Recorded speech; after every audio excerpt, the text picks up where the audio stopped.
আলোচিত সব ঘটনা তদন্তে কমিটি হলেও প্রতিবেদনের নজির নেই কুষ্টিয়া ইসলামী বিশ্ববিদ্যালয়ে।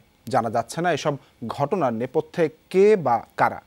শিক্ষকরা বলছেন প্রশাসনের অনীহায় তদন্ত এগোয় না, এতে অপকর্মে উৎসাহী হচ্ছে অপরাধীরা।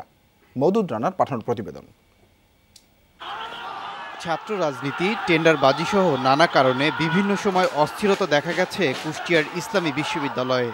সবশেষ গেল বছর 30 নভেম্বর সড়ক দুর্ঘটনায় এক শিক্ষার্থী নিহত হলে উত্তেজনা ছড়িয়ে পড়ে ক্যাম্পাসে। পুড়িয়ে ফেলা হয় 33টি বাস এবং দুটিতে ভাঙচুর চালানো হয়। ঘটনা তদন্তে গঠিত হয় আলাদা দুটি কমিটি।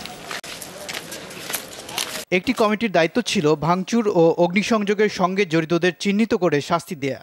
প্রতিবেদন জমা দেওয়ার জন্য 21 দিনের সময়সীমাও বেঁধে দেওয়া হয়েছিল, কিন্তু দীর্ঘ 5 মাসেও কাজ শেষ করতে পারেনি তদন্ত কমিটি। পরবর্তীতে প্রশাসন কি আলাদা কোনো কমিটি গঠন করেছে কিনা এটা ঠিক আমি জানি না। আর আমাদের ওখান থেকে যেহেতু কমিটি মনে করেছে 4 জন যে সব পদের উপস্থিতি ছাড়া কাজ করা ঠিক হবে না। দ্বিতীয় কমিটির দায়িত্ব ছিল 33টি গাড়িতে আগুন ও 2টি ভাঙচুরের ক্ষতি নির্ধারণ। কমিটি সেই প্রতিবেদন জমা দিলেও তা নিয়ে প্রশ্ন তুলেছেন শিক্ষকরা। দাবি করেছেন স্বচ্ছতা নিয়ে।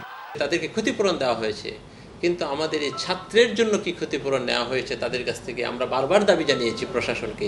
খারাপ কাজকে যদি আনচ্যালেঞ্জ ছেড়ে দেওয়া হয় এবং কোনো অপরাধের যদি শাস্তি না হয়, তাহলে মানুষের মধ্যে অপরাধ প্রবণতাটা বেড়ে যায়। তদন্তের মতোই অবস্থা বিশ্ববিদ্যালয়ের প্রশাসনের 2টি ও পুলিশের দায়ের করা একটি মামলার। এ ঘটনায় একজন আটক হলেও নেই দৃশ্যমান অগ্রগতি। ঘটনার পরপরই তারা আত্মগোপনে চলে গেছে। তাদের স্ব জেলায় অ্যারেস্টের জন্য আমরা এনকোয়ারি পাঠাইছি। বিশ্ববিদ্যালয়ের শিক্ষক এমনকি কর্মকর্তা কর্মচারী সকলেরই অভিযোগ, তদন্ত করে দোষীদের শাস্তি না দেয়ায় বারবার ঘটছে অপ্রীতিকর ঘটনা।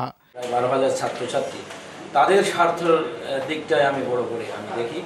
গুটি কয়েক ছাত্রের জন্য এই এত ছাত্রছাত্রীর জীবন বৃথা যেতে পারে। তবে এসব বিষয়ে ক্যামেরার সামনে কথা বলতে রাজি হননি বিশ্ববিদ্যালয়ের উপাচার্য ডক্টর আব্দুল হাকিম।